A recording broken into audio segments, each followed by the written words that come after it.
That initial spark of a new project is like someone on drugs, isn't it?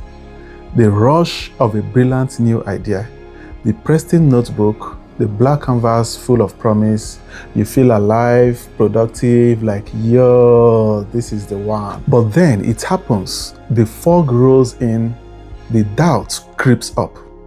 That same project that once filled you with excitement now fills you with guilt. It stares at you from the corner of your room, a silent momentum to your failure to follow through. Then you begin to ask yourself, am I flawed? Don't I have discipline? But I can assure you that this is not your fault. The problem is not your character, but your system. Stay with me because in the next 10 minutes or so, I will be giving you a simple method to break this cycle for good. We have all been told the lie that we just need more grit or discipline to break through. But for multipotentialites like you and me, that is like trying to put out a fire with a gasoline.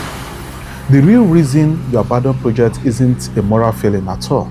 It is because the initial emotional fuel ran out. I will never forget a time I spent hundreds of dollars on learning Python programming in Udemy. I was so obsessed with it for 3 weeks. I was going to be the next Anilezi. But then the novelty wore off. The technical details got boring, and one day I just stopped. And I became so ashamed of myself. But it took me years to understand the 3 specific forces that killed that project. And that is what I'm going to be sharing or uncovering with you in this video today. Every project has 3 enemies, and if you don't guard against them properly, they will sabotage you. The first enemy of every project is called the ambition monster. And this is when your project scope is so massive and perfect, it becomes terrifying to even start.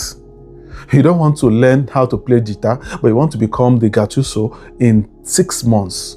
The gap between your vision and your current skills feels so vast that it feels easier than to quit than to even face the climb itself. And the second enemy is the clarity cliff. This is the point where the initial exciting what-if phase ends and the hard, repetitive work begins. You have figured out the idea. Now, you have to execute it. And without a clear what next, the friction stops you dead. And the third one is the shining object paradox. Just as the work gets harder, a new, more exciting idea keeps popping in your head. This new idea has no baggage, has no boring parts, it's pure potential, and your brain uses it as an escape route from your difficult current project that you are in. So how do we fight these killers?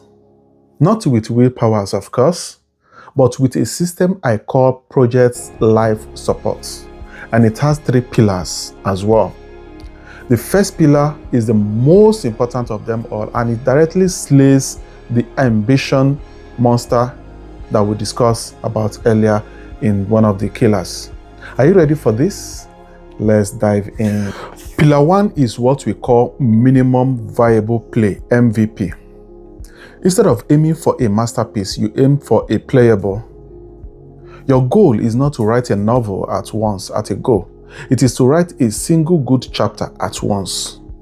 Your goal is not to build a full app, but to build one single button that works at a time. By shrinking the scope to something so small, it feels almost silly. You remove the fear and pressure from it. This is how you build momentum. Pillar 2 is the next action protocol. This kills the clarity cliff. At the end of every work session, don't just stop. You must write down the very next physical action you will take. Not just writing, I'm going to work on websites, no. But sketch the actual layout for that contact page that you're going to work on tomorrow. This eliminates the what do I do now paralysis that keeps you from starting again tomorrow by writing it down, sketching it out properly the way it's supposed to be. So pillar 3 is the idea pecking lot. And finally, to disarm the shining object paradox, the one we talked about earlier, you need an idea pecking lot. This is a dedicated notebook or app where you write down every new exciting idea that pops up in your head. You tell your brain, I see that amazing idea. I'm not going to abandon it. I'm just parking it here to focus on this one. This simple act of capturing it releases that psychological grip on you, allowing you to return to your current project with focus to finishing it. Like I said, it was never about you being flawed, or maybe you don't have discipline, you are not having discipline. No. It was about a system that didn't honor how you are wired. You don't have a focus problem. What you have is a framework problem. Your curiosity isn't your enemy. It is your greatest gift, on the contrary, so to speak. You just need to channel it with the project life support, as we have been discussing in this video. Your mission, if you choose to accept it, is this. 1.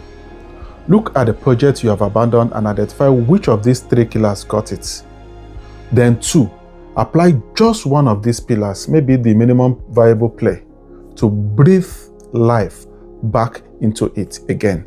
I want to hear about it. Go down to the comment section right now and tell me what is the one project you are going to resurrect using this system. Just writing it down is your first action.